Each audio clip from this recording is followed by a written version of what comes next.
महानगरों के फार्म हाउसों और आलीशान कोठियों में रेव पार्टियों का आयोजन कोई नई बात नहीं। पहले भी रेव पार्टियों का भंडाफोड़ हो चुका है, लेकिन बीच समुद्र में एक क्रूज़ पर चल रही रेव पार्टी मना रहे लोगों की गिरफ्तारी इसीलिए सनसनी पैदा करती है क्योंकि गिरफ्तार लोगों में बॉलीवुड के किंग खान माने गए शाहरुख खान का बेटा आर्यन खान भी शामिल है। दिल्ली की 3 लड़कियां भी पकड़ी गई हैं।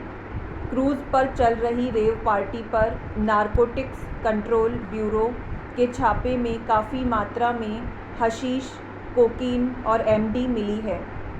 बॉलीवुड अभिनेताओं और अभिनेत्रियों के नशे की लत का शिकार होने के कई वीडियो सामने आ चुके हैं।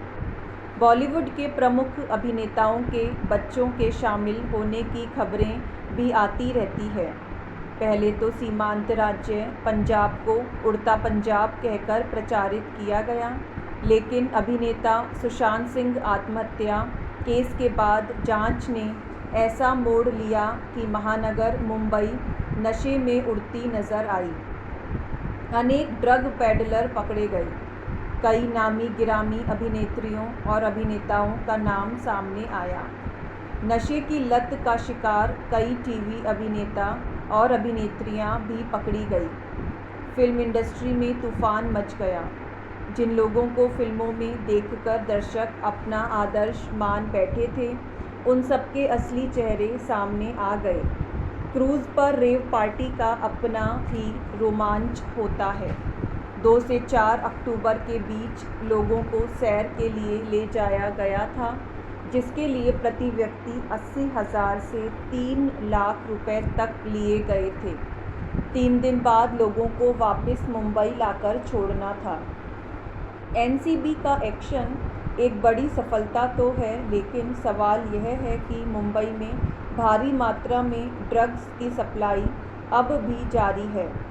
इस कार्रवाई से एक दिन पहले एनसीबी ने गद्दे में छिपाकर ऑस्ट्रेलिया और न्यूजीलैंड ड्रग्स भेजने के एक रैकेट का पर्दाफाश किया था और 5 करोड़ की कीमत की ड्रग्स बरामद की। गद्दे का पैकेट हैदराबाद से आया था। पिछले सप्ताह अफ़गानिस्तान से तस्करी के लिए भारत आई करीब 3 टन हेरोइन को गुजरात के मुंद्रा बंदरगाह से जब्त किया गया। अंतर्राष्ट्रीय बाज़ार में इसकी कीमत 20,000 करोड़ के करीब है।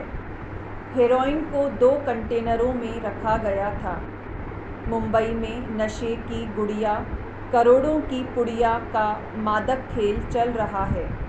एनसीबी ने ऐसी महिलाओं को भी गिरफ्तार किया है जिन्हें मादक पदार्थों के विक्रेता डॉन मानते हैं। उन्होंने इस व्यवसाय से करोड़ों का बैंक बैलेंस और संपत्तियां खड़ी की हैं, लेकिन दिखाने के लिए वह गुजरात में झुग्गी में रह रही थी। मादक पदार्थों पर एक्शन की झड़ी लगी हुई है, फिर भी तस्कर सक्रिय हैं।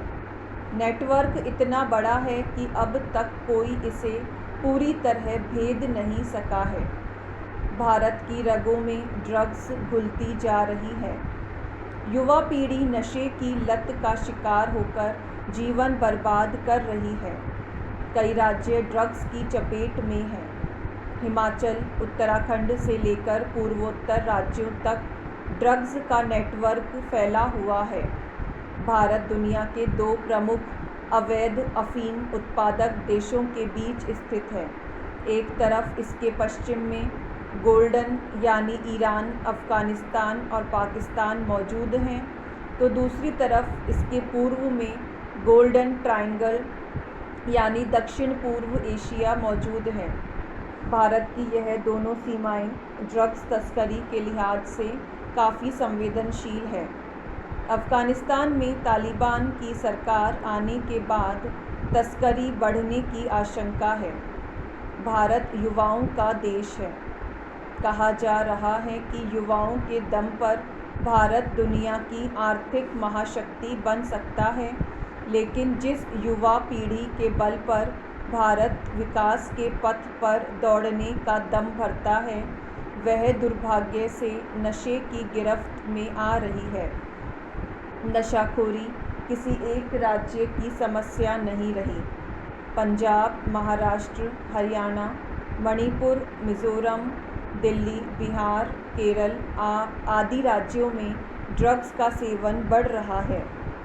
देश में नशे का गोरख धंधा 15 लाख करोड़ होने का अनुमान है। परिस्थितियां बहुत खतरनाक है।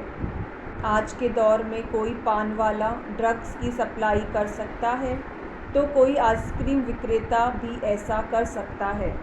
ऐसे में इस पर अंकुश लगाना आसान नहीं है। नशे का बड़े पैमाने पर धंधा तभी चल सकता है जब एजेंसियों के भ्रष्ट अधिकारी और तस्कर और पेडलर्स आपस में मिले हुए हों।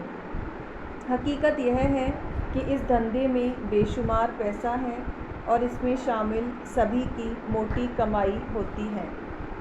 छोटी मछलियों को पकड़ लिया जाता है, बड़ी मछलियां समंदर में बेखौफ तैरती रहती है। एक तरफ जहां नशीले पदार्थों के इस्तेमाल से परिवारों में बिखराव और सामाजिक ताने बाने के टूटने का खतरा पैदा हो गया है, दूसरी तरफ इससे इंसान के कार्य क्षमता में गिरावट आ रही है। इससे अपराध भी बढ़ रहे हैं। सवाल यह नहीं कि किसी फिल्म स्टार का बेटा पकड़ा गया, सवाल तो यह है कि हम नशे के आदी हो चुके युवाओं की मानसिकता कैसे बदलें। यह सोचना समाज का काम है और अभिभावक का भी। Para change. पिछले 7 साल का आर्थिक लेखा जोखा सामने रखा जा रहा है, जहां एक तरफ केंद्र और कुछ राज्यों की सरकारें अभूतपूर्व आर्थिक प्रगति के दावे कर रही हैं, वहीं विपक्षी दलों का लगातार यह आरोप है कि पिछले 7 वर्षों में भारत की आर्थिक प्रगति होने के बजाय आर्थिक अवनति हुई है। वे भारत की ऋणात्मक वृद्धि दर का तर्क देकर अपनी बात कहते हैं। दूसरी तरफ भारत के लोग, जिनमें उच्च वर्ग के कुछ घरानों को छोड़ दें तो शेष घराने मध्यम वर्गीय परिवार, निम्न वर्गीय परिवार व गरीबी की रेखा से नीचे रहने वाले परिवार क्या कहते हैं, यह जानना ज़रूरी है। इसका सबसे साधारण तरीका यह है कि हर जिले के माध्यमिक व उच्च शिक्षा के संस्थानों में पढ़ने और पढ़ाने वाले अपने अपने स्तर पर एक व्यापक सर्वेक्षण करें, जैसे ग्राम स्तर पर, ब्लॉक स्तर पर, कस्बा स्तर पर और नगर स्तर पर सभी जागरूक शिक्षक व गंभीर छात्र सार्वजनिक सर्वेक्षण समितियां बना लें।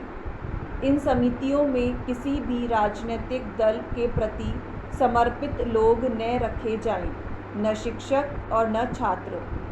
तभी निष्पक्ष सर्वेक्षण हो पाएगा।